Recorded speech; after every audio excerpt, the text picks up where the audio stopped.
Hey folks, Nathan here from Star Wars Beyond the Films and the Star Wars Timeline Goal, bringing you another look at some Star Wars the Card Game Living Card Game Force Packs from Fantasy Flight Games.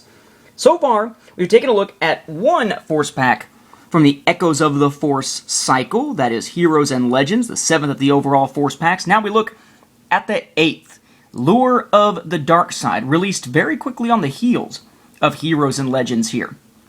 Again, we have 5 objective sets, one each from all but one of the factions. In this case, it's the Jedi who get left out in the cold.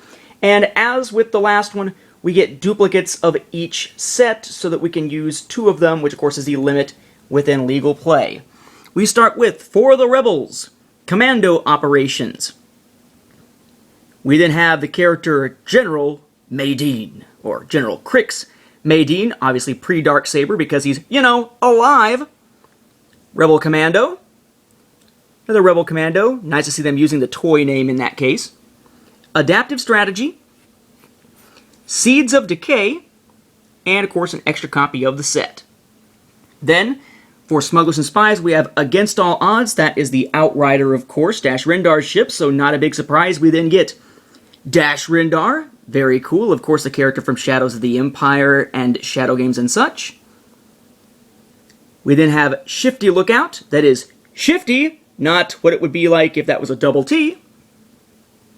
We then have Holding All the Cards, another Holding All the Cards, Target of Opportunity, very overused card, quite frankly, as far as sets go, and then a duplicate set of that one.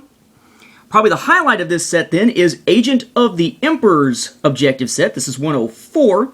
We had 102, 103, this is 104. We have 2 more to bring it up to 106. We have Mara Jade here.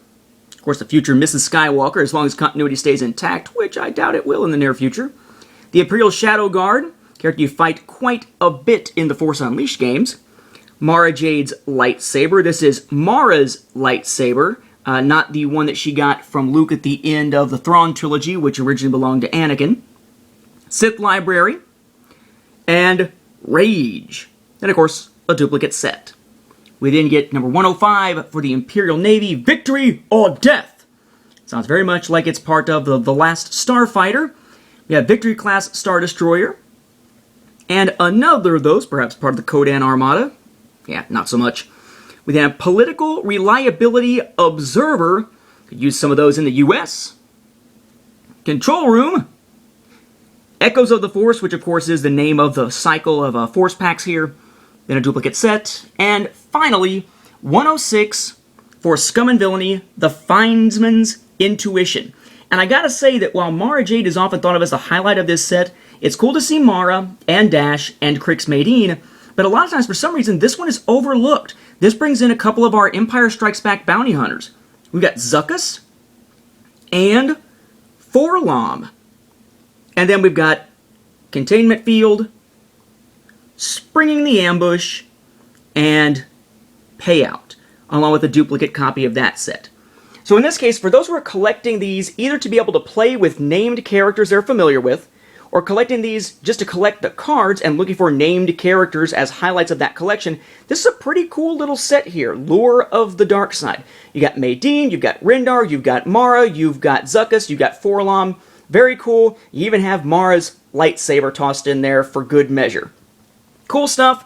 Only the second of the ones in Echo of the Force, though. There is certainly more to come.